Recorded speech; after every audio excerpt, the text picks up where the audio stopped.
টাকা বাবাই দিছে।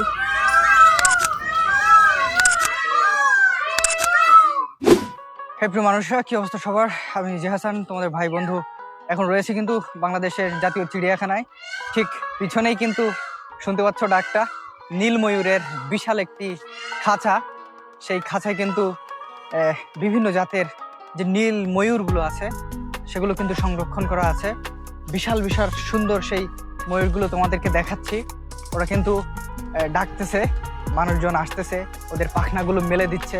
কত সুন্দর লাগতেছে, তোমাদেরকে একটু দেখানোর চেষ্টা করতেছি। তো প্রিয় মানুষেরা, এই সেই নীল ময়ূর।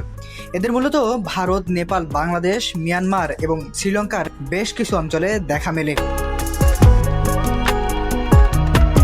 এরা স্থলচর পাখি। এরা মূলত বনে বসবাস করে এবং মাটিতে বাসা বেঁধে ডিম পেড়ে নিজেদের জীবনযাপনকে সাজিয়ে নেয়। অনেক সময় লোকালয়েও দেখা যায় মানুষের বসতির আশেপাশে সংরক্ষিত এলাকায় এরা নিজেদেরকে মানিয়ে নেয়।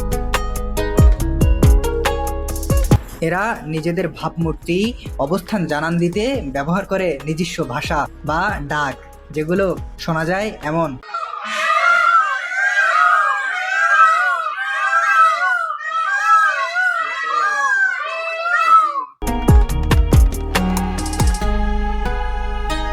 ময়ূরের সবচেয়ে রূপময় চেহারা দেখা যায় যখন তারা তাদের বিশাল পাখনাগুলো মেলে দেয়।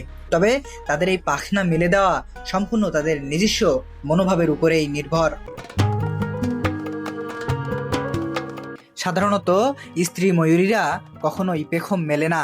স্ত্রী ময়ূরীকে আকৃষ্ট করার জন্য শুধুমাত্র পুরুষ ময়ূরগুলো তাদের রাজকীয় সৌন্দর্যের পেখমগুলো মেলে দেয়।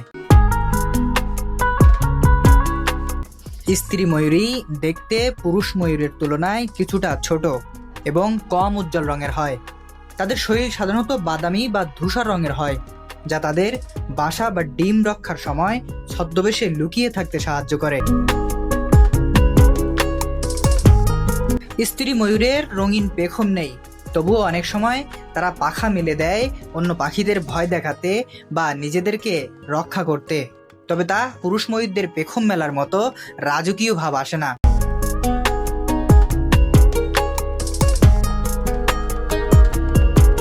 তো প্রিয় মানুষেরা, তোমাদের এতক্ষণ দেখাচ্ছিলাম বাংলাদেশের জাতীয় চিড়িয়াখানায় সংরক্ষণ করে রাখা কিছু নীল ময়ূরের সুন্দর সুন্দর দৃশ্য।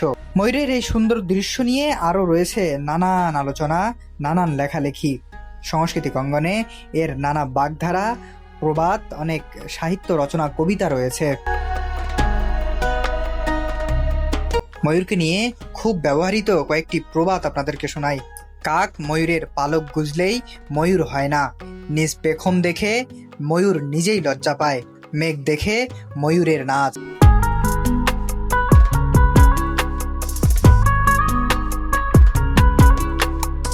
তো প্রিয় মানুষেরা, সবাই ভালো থাকো, সুস্থ থাকো। দেখা হবে, কথা হবে পরবর্তী কোনো দৃশ্য নিয়ে।